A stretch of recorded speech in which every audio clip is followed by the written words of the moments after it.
Kami mempersembahkan pujian, nyanyian kami dengan ketulusan hati, karena kami tahu hidup kami adalah milik Tuhan, sehingga hidup kami adalah penyembahan bagi-Mu ya Tuhan. Roh Kudus, kami luaskan Engkau berkarya, bekerja, beracara di tengah-tengah kami malam hari ini. Setiap kami dilawat oleh Tuhan, ada kesan, ada pesan yang kuat yang Tuhan akan taruh dalam setiap hati kami. Ini hidup kami persembahkan bagi-Mu. Di dalam nama Tuhan Yesus Kristus kami bersyukur. Haleluya. Amin. Satu hal yang kami rindukan Tuhan.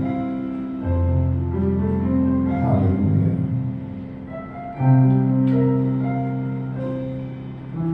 Satu hal yang ku rindu,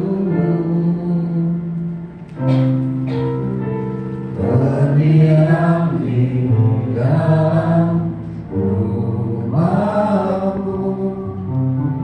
Satu hal yang ku minta, menikmati baik-Mu Tuhan, lebih baik satu hari di pelataran-Mu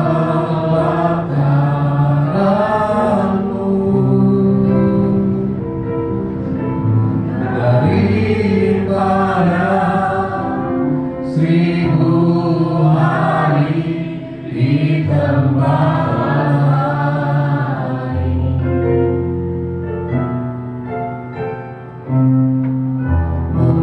Memuji-Mu, menyembah-Mu, Kau Allah yang hidup, dan menikmati semua kemurahan-Mu.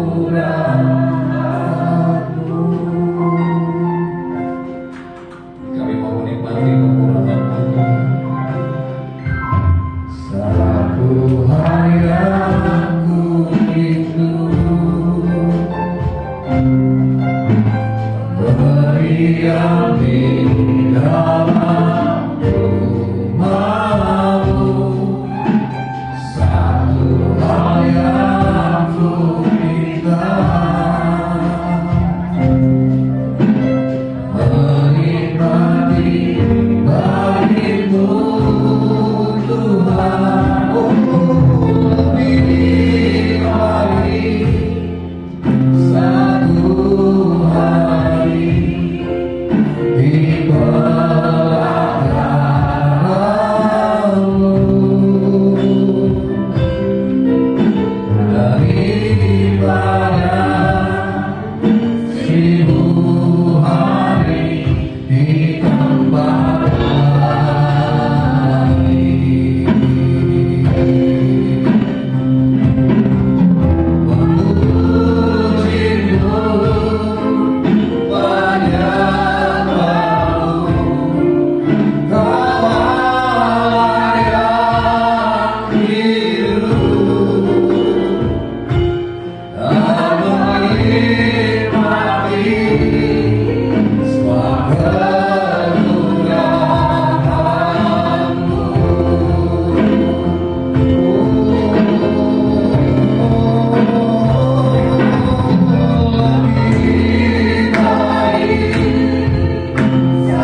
kepada Tuhan satu hal yang ku rindu, berdiam di dalam rumahmu.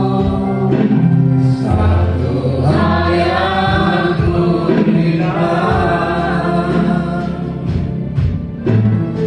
menikmati baik-Mu Tuhan, menilai satu hari di perkara-Mu,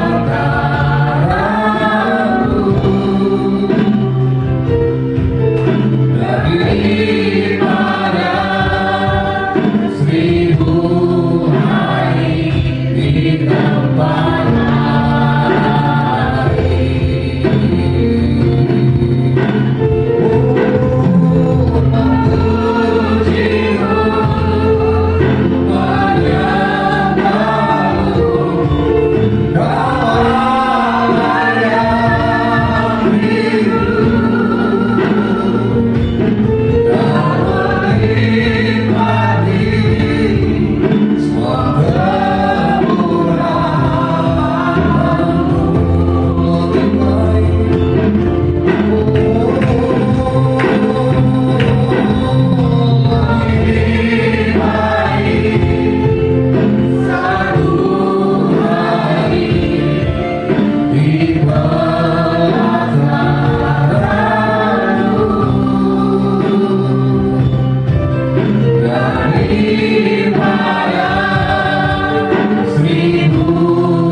nama Tuhan Yesus. Kedan lebar suku-suku bangsa semuanya dilawan oleh Tuhan. Dan kami berdoa untuk suku-suku yang mengabaikan Tuhan melawan mereka. Tuhan menjamah mereka. Mereka juga diselamatkan oleh Tuhan. Sebab oleh karena mereka mendengar Injil-Mu ya Tuhan. Ada hamba-hamba yang menyampaikan Injil keselamatan. Berita baik kepada mereka. Keselamatan terjadi atas mereka. Maka kami berdoa untuk pemerintahan bangsa kami. Presiden yang sudah menjalankan pemerintahan Prabowo Gibran seluruh kabinet merah putih kami serahkan dalam tangan Tuhan. Berkati pemerintahan bangsa ini ya Tuhan. Kami berdoa akan ketertaran akan Tuhan bagi pemerintah di bangsa ini. Mereka menjalankan tugas dengan penuh tanggung jawab, dikuatkan oleh Tuhan dari pusat sampai ke daerah.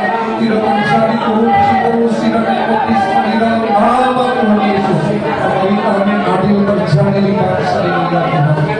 Terima kasih Bapa. Pakai gereja-gereja-Mu, pakai hamba-hamba-Mu, pakai umat-Mu ya Tuhan, untuk menuntaskan amanat agung Yesus Kristus, membawa jiwa-jiwa kepada Tuhan. Ini doa kami, ini seruan kami ya Tuhan. Saat kami berdoa dan menyerukan nama Tuhan, maka kami percaya hujan pengobatan itu terjadi di bangsa kami. Terima kasih Bapa, terima kasih. Kami ada semua hanya oleh anugerah Tuhan, hanya oleh kemurahan-Mu ya Tuhan. Kami bersyukur sebab Engkau baik bagi kami. Terima kasih Tuhan. Haleluya. Anugerah-Mu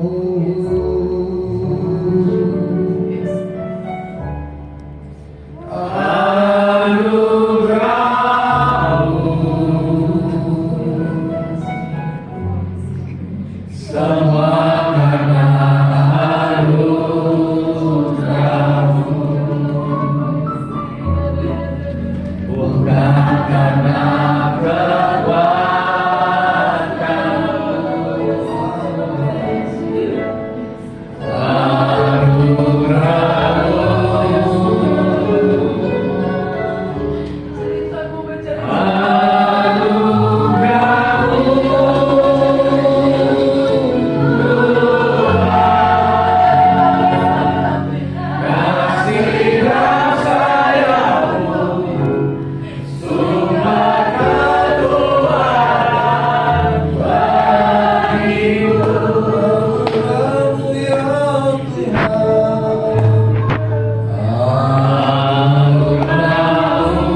kami Tuhan bahwa Engkau Allah yang mengasihi kami Tuhan.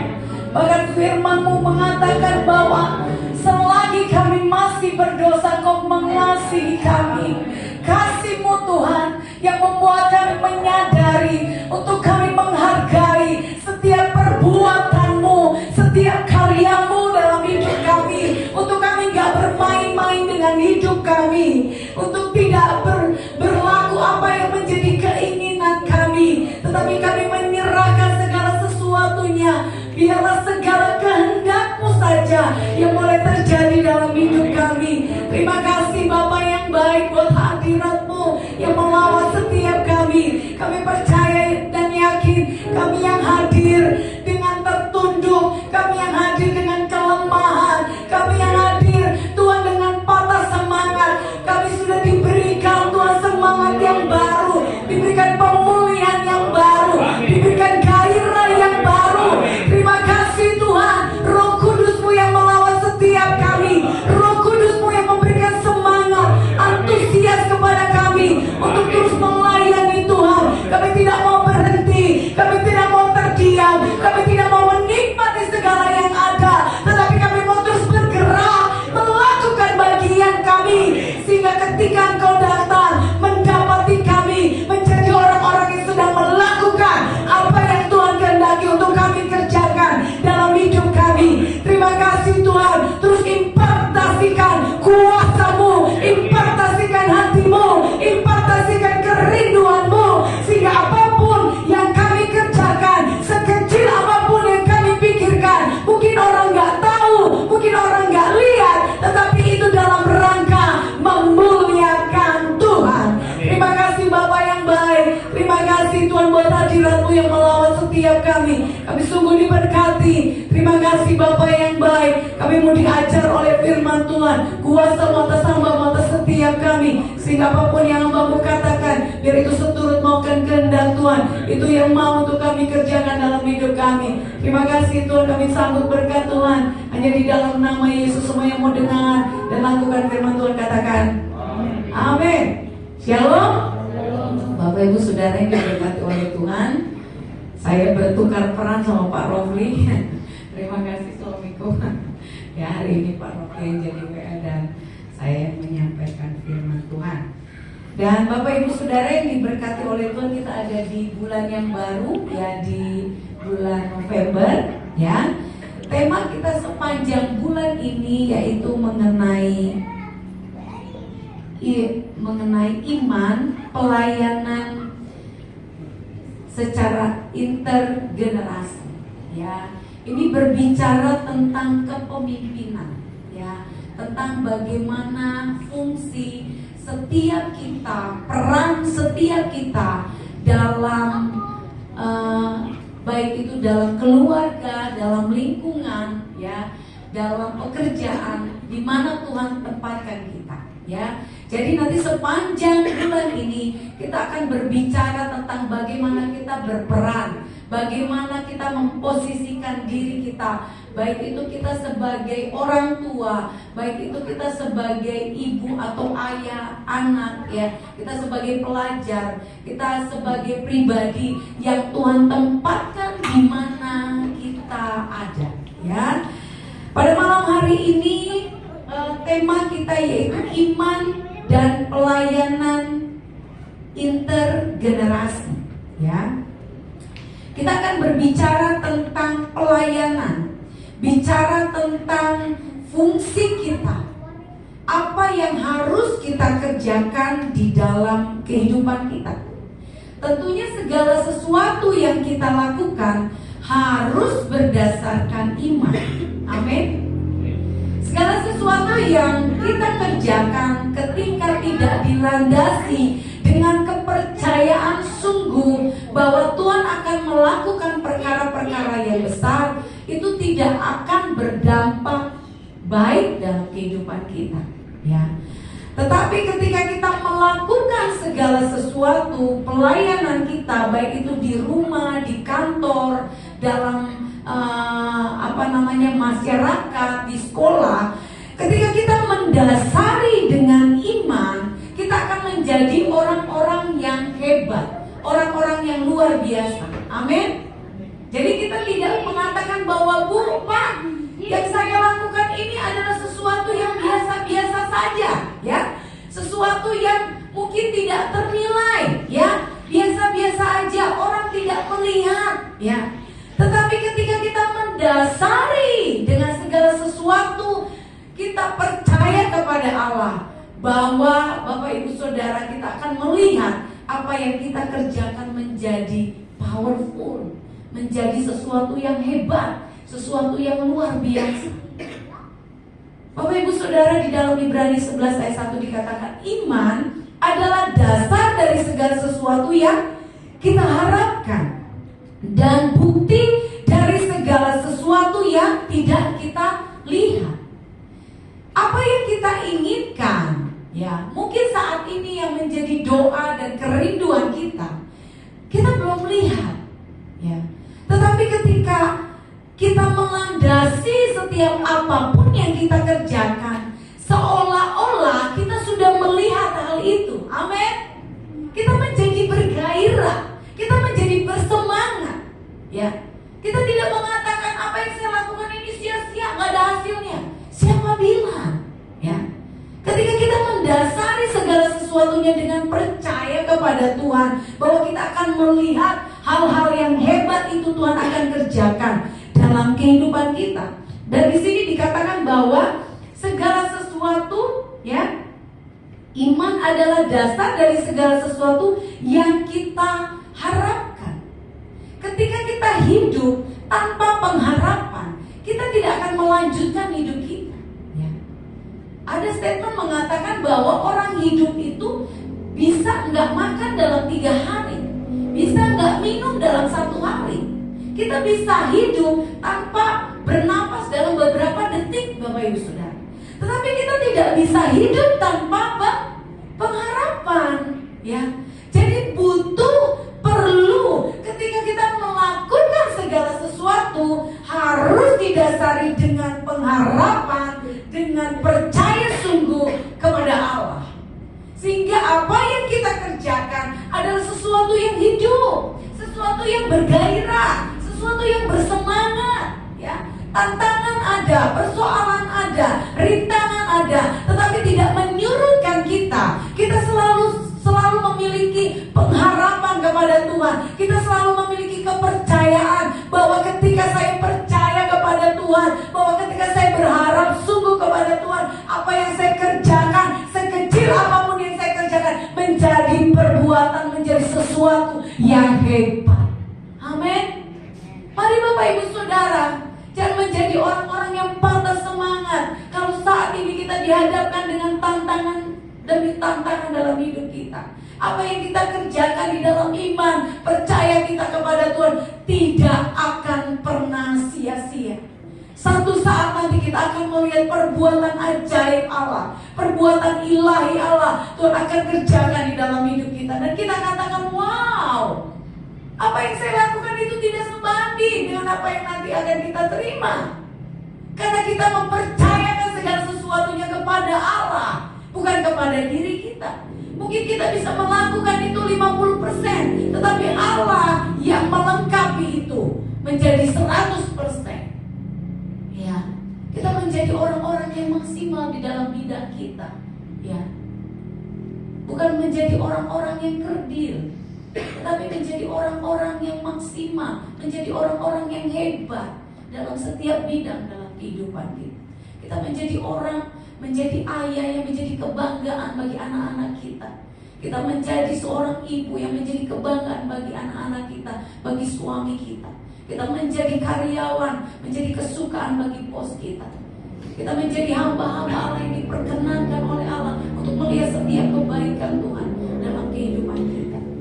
Bermula dari apa yang kita lakukan, dilandaskan dengan iman, percaya kita kepada Allah. Aku ada di tengah-tengah kamu, Allah bilang, ya, sebagai pelayan. Kita diutus ke tengah-tengah dunia ini untuk menjadi pelayan. Walaupun saat ini kita ada di posisi-posisi yang strategis, ya, posisi-posisi yang mungkin kita memiliki anak buah, kita memiliki orang-orang yang bisa kita perintah. Tetapi mari yuk sadari bahwa Allah mengutus kita untuk menjadi pelayan Tuhan. Ya. Kalau kita berbicara tentang pelayan, ya, pelayan adalah sebagai pribadi yang melayani, pribadi yang melakukan apa yang menjadi kehendak dari Tuhan kita. Kalau kita mengatakan bahwa kita ada pelayan Tuhan, kita adalah hamba Tuhan, pastikan apa yang kita kerjakan itu yang diperintahkan oleh bos kita, bukan yang lain. Bukan kita diperintahkan oleh diri kita sendiri untuk mengerjakan perkara-perkara yang menjadi keinginan kita. Tetapi ketika kita mengatakan bahwa saya adalah pelayan Tuhan, pastikan yang kita kerjakan adalah sesuatu yang disuruh Tuhan. Kalau Tuhan gak suruh, jangan kerjakan. Kalau Tuhan yang suruh, cepat kita kerjakan. Jangan banyak argumen, jangan terlalu banyak pertanyaan, pertimbangan. Ya, percaya aja, melangkah saja. Ya, ketika kita tahu itu sebuah perintah yang kita harus lakukan, Tuhan yang akan bertanggung jawab dari setiap apapun yang kita akan hadapi dalam setiap tantangan-tantangan dalam pelayanan kita. Pelayanan kita adalah sebagai rasa syukur atas apa yang Tuhan telah lakukan dalam kehidupan kita. Yang pertama, pelayanan kita harus didasari dengan iman, pengharapan kepada Allah.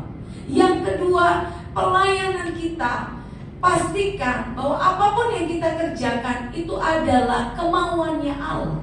Tetapi pelayanan juga adalah sebagai ungkapan rasa syukur kita atas apa yang Tuhan lakukan dalam hidup kita.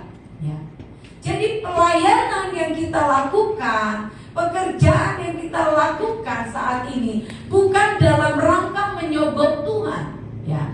Kalau kita rajin melayani di gereja, kita rajin melayani dalam rumah tangga kita, kita rajin melayani di kantor-kantor kita, di mana kita ada, wah nanti jabatan saya naik, ya, saya jadi disukai, ya, saya jadi orang kepercayaan, ya, saya jadi pribadi yang, wah nanti suami saya jadi bangga sama saya, ya, istri saya jadi bangga. Itu bonus Bapak Ibu Saudara, ya.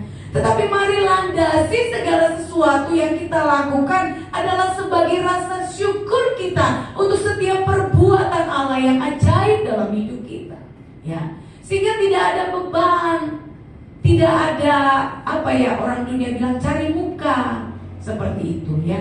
Kita lakukan secara tulus, kita mengerjakan secara tulus, ya. Apa yang kita kerjakan karena kita cuma mau bilang terima kasih sama Tuhan.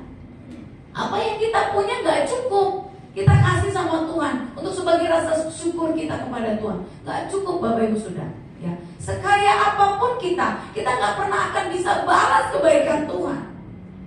Apa yang kita lakukan supaya kita bisa membalas segala kebaikan Tuhan, yaitu dengan melakukan segala sesuatu dengan rasa syukur kita kepada Allah. Bapak Ibu Saudara yang diberkati oleh Tuhan, bagaimana kita dapat menjadi seorang pelayan yang beriman sehingga kepemimpinan kita, pelayanan kita adalah sesuatu yang berdampak untuk orang-orang di sekitar kita. Jadi pencapaian dalam kehidupan kita bukan seberapa banyak yang kita miliki, bukan seberapa banyak pujian, bukan seberapa banyak like, ya, komen atau statement dari orang-orang di sekitar kita, pujian dari orang-orang di sekitar kita, penilaian dari orang-orang sekitar kita tentang kehidupan kita, ya. Tetapi kita harus sadari pencapaian tertinggi dalam kehidupan kita, yaitu kita menjadi seorang pribadi yang dapat melayani Tuhan dan dapat berdampak untuk orang-orang di sekitar kita. Mari yuk sadari saat ini, berapa usia pengiringan kita di hadapan Tuhan? Berapa usia secara hitung-hitungan kita, ya. Sudahkah orang-orang di sekitar kita adalah menjadi pribadi, ya, sasaran dari apa yang kita lakukan. Ya. Berapa banyak orang-orang di sekitar kita yang datang kepada Tuhan, menyerahkan hidupnya, melayani Tuhan, mengerjakan perkara-perkara yang hebat dalam hidupnya, sehingga mereka menjadi orang-orang yang luar biasa dalam hidupnya melalui kehidupan kita. Ya. Mari saat ini kita tidak menjadi orang-orang yang egois. Kita mengatakan berapa kalau saya diberkati, berapa mobil yang saya punya, berapa rumah, berapa investasi, berapa deposito, ya. Tetapi mari kita mengubah pemikiran kita. Berapa banyak orang yang sudah merasakan keberadaan saya, sehingga hidup saya menjadi berkat untuk orang-orang di sekitar. Berapa banyak melalui kehidupan saya orang-orang dimenangkan untuk mengenal Allah. Berapa banyak di antara saya orang-orang yang tadinya tidak percaya kepada Allah boleh mengenal Allah. Mari sadari Bapak Ibu Saudara, pencapaian kehidupan kita bukan tentang apa yang kita miliki, tetapi pencapaian tertinggi dalam kehidupan kita, bagaimana hidup kita berdampak untuk orang-orang di sekitar kita. Ya. Ketika hal itu terjadi dalam hidup kita menjadi orang-orang yang bergairah untuk kita terus melakukan apa yang menjadi keinginan Tuhan. Tuhan di muka bumi itu gak lama, Bapak Ibu Saudara. Ya. Gak lama.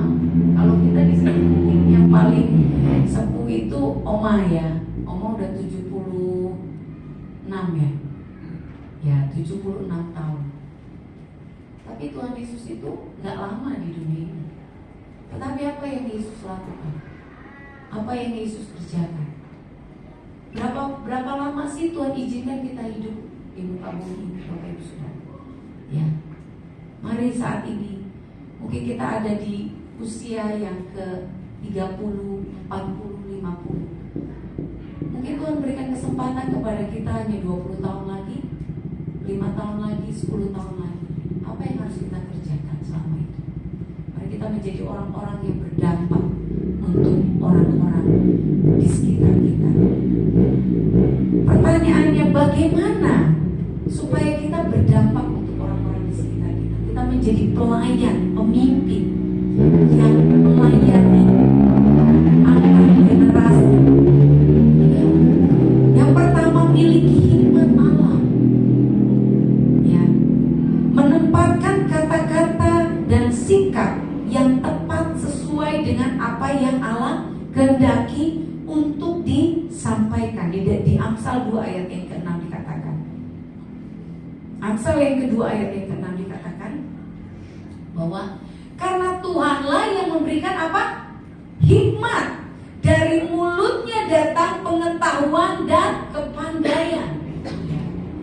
Bagaimana kita menjadi berkat untuk orang-orang di sekitar kita lewat perbuatan dan perkataan hidup kita, kalau kita tidak dipenuhi dengan hikmat Tuhan. Ya. Karena orang-orang di sekeliling kita, jangankan orang-orang yang di luar sana, orang-orang yang di dalam saja, anak-anak kita, suami, istri kita, memiliki perangai yang unik-unik. Ya, saya tidak mau mengatakan sesuatu yang negatif. Perilaku, ya, perkataan, perbuatan yang unik-unik, yang mungkin keunikan mereka itu yang membuat kita tidak nyaman, kita tidak suka seperti itu. Tanpa hikmat Tuhan, perilaku kita, perkataan kita adalah perkataan yang membalas keunikan-keunikan mereka. Ya. Tetapi ketika Tuhan memenuhi hidup kita, firman Tuhan katakan bahwa karena Tuhanlah yang memberikan apa? Hikmat. Dari mulutnya datang pengetahuan dan kepandaian. Wow. Orang yang berhikmat tidak harus S1, S2, S3, S4, S-teler, ya. Tetapi orang yang berhikmat adalah orang yang memiliki perkataan-perkataan, perbuatan-perbuatan yang berasal dari keinginannya Allah. Sehingga apa yang dikatakan, apa yang dilakukan adalah sebuah perbuatan-perbuatan yang dilahirkan oleh keinginannya Allah. Bukan keinginannya kita lagi, bukan kemauannya kita lagi. Kalau saya mau, saya membalas keunikannya Joshua, misalnya seperti itu. Ya.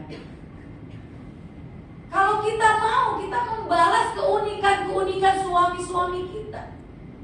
Kalau kita mau, kemauan kita membalas keunikan kecerewetan istri-istri kita. Tetapi ketika kita dipenuhi dengan hikmat Tuhan, apa yang menjadi keinginannya Allah untuk disampaikan kepada orang tersebut, itulah yang akan terjadi. Ya. Kenapa kok dia udah jahat banget sama saya? Dia udah seperti wah, gak layak lah, dikatain yang baik tuh gak layak. Tetapi kok masih bisa saya mengasihi orang itu, ya? Masih bisa kok saya menyayangi orang itu. Saya percaya itu bukan berasal dari diri kita, ya, tetapi dari Tuhan yang menginginkan kita untuk mengerjakan hal itu. Oleh karena itu penting sekali bagaimana kita dipenuhi dengan hikmat Allah, sehingga kita boleh mengatakan, kita boleh melakukan perbuatan-perbuatan yang baik dan benar, ya. Manusia itu kecenderungannya untuk melakukan, untuk membalas, ya, sesuatu yang tidak benar, ya. Kecenderungannya itu selalu menghasilkan yang tidak benar. Tetapi ketika kita dipenuhi dengan hikmat Allah, kita tahu persis apa yang harus kita lakukan, apa yang harus kita kerjakan. Dan itu yang akan menghasilkan, ya, dampak kepada orang-orang di sekitar kita. Bapak Ibu Saudara, ketika kita mau melihat perubahan dalam kehidupan orang-orang di sekitar kita, ketika kita mengatakan, oh, dengan kekerasan, dengan seperti ini, itu tidak akan pernah mengubahkan. Tetapi ketika kita dipenuhi dengan hikmat Allah, kasih Tuhan itu memenuhi kita, sehingga kita bisa melihat orang lain dapat diubahkan oleh Allah. Amin. Mari saat ini miliki hikmat Allah. Kita nggak capek-capek, Bapak Ibu Saudara. Gimana caranya ya Bu untuk ngomong sama anak ini? Gimana caranya Bu, ya, saya untuk negur rekan sepelayanan atau sekantor saya? Gimana caranya saya ngomong sama suami saya, sama istri saya, sama anak-anak saya? Bapak Ibu Saudara, kadang-kadang kita pusing, kita ngejelimet dengan hidup kita. Tetapi intinya, ketika kita dipenuhi dengan hikmat Allah itu yang menuntun kita untuk kita mengerjakan sesuatu, mengatakan sesuatu kepada orang itu, ya. Gak usah susah-susah. Bapak Ibu Saudara yang diberkati oleh Tuhan, bagaimana kita mendapatkan hikmat yang dari Tuhan, ya. Di dalam Mazmur 111 ayat yang ke-10 dikatakan bahwa Mazmur 111 ayat yang 10 dikatakan bahwa permulaan hikmat. Mari kita baca sama-sama ya, dengan suara yang keras. Mazmur 111 ayat yang ke-10. 1, 2, 3. Permulaan hikmat adalah takut akan Tuhan.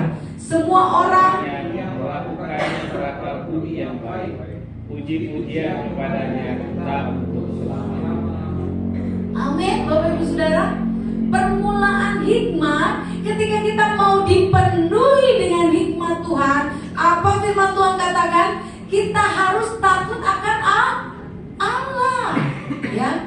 Tidak ada cara lain, tidak ada kiat lain. Ketika kita mau dipenuhi dengan hikmat Allah, kita tahu bahwa pentingnya kita menjadi orang-orang yang dipenuhi dengan hikmat Allah, ya. Penting sekali. Bagaimana kita mau berdampak kepada orang-orang di sekitar kita? Kita harus dipenuhi dengan hikmat Allah. Bagaimana caranya? Hikmat Allah itu memenuhi setiap kita. Caranya mudah. Mudah apa mudah? Mudah apa mudah, Bapak Ibu Saudara? Susah. Ada yang bilang susah, ada yang bilang mudah. Ayo. Yang diem ini antara mudah dan susah ya. Apa Pak? Susah. Ya. Apa yang harus kita lakukan? Hidup takut akan Allah.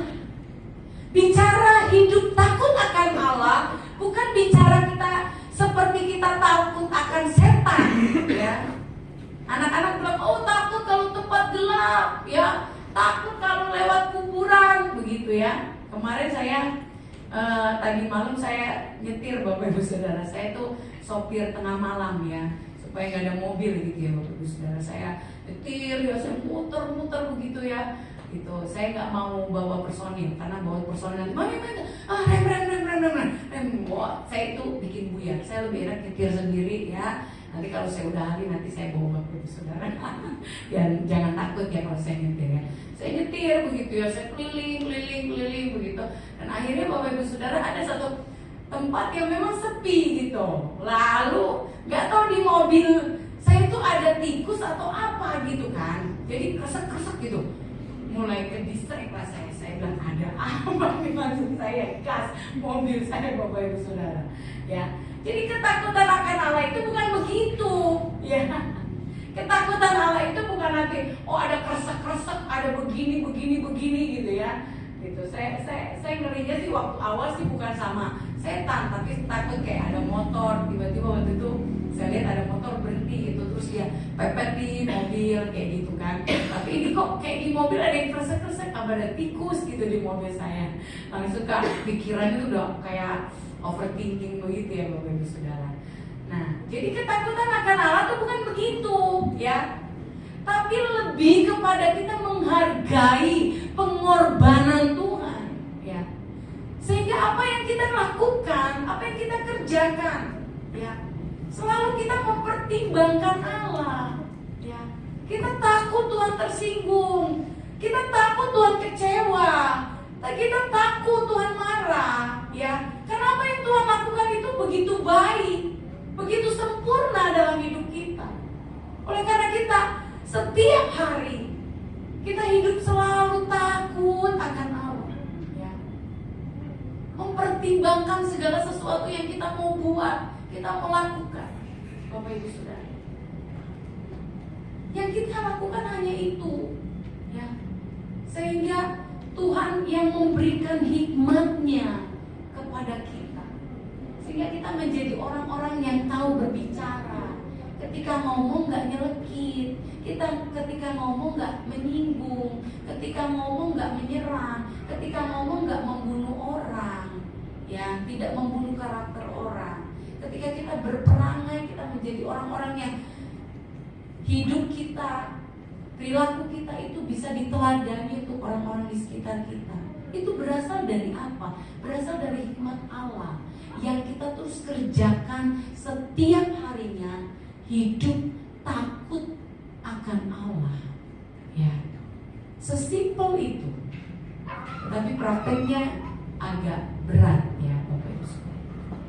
Ayo mulai memiliki kedisiplinan untuk kita melakukan. Pastikan apa yang kita lakukan adalah hal yang menyenangkan hati.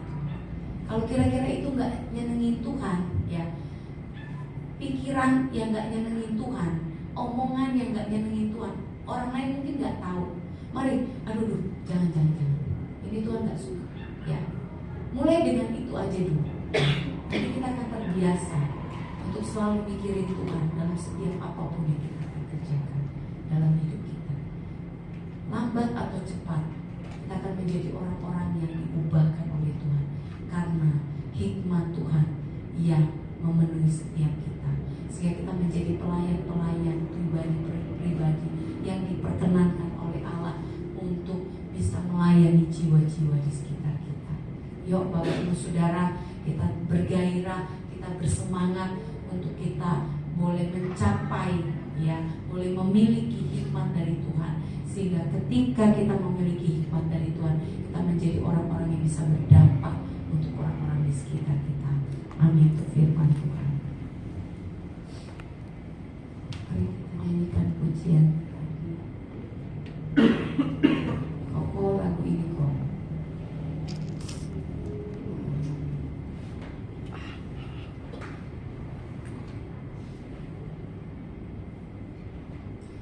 Tuhan.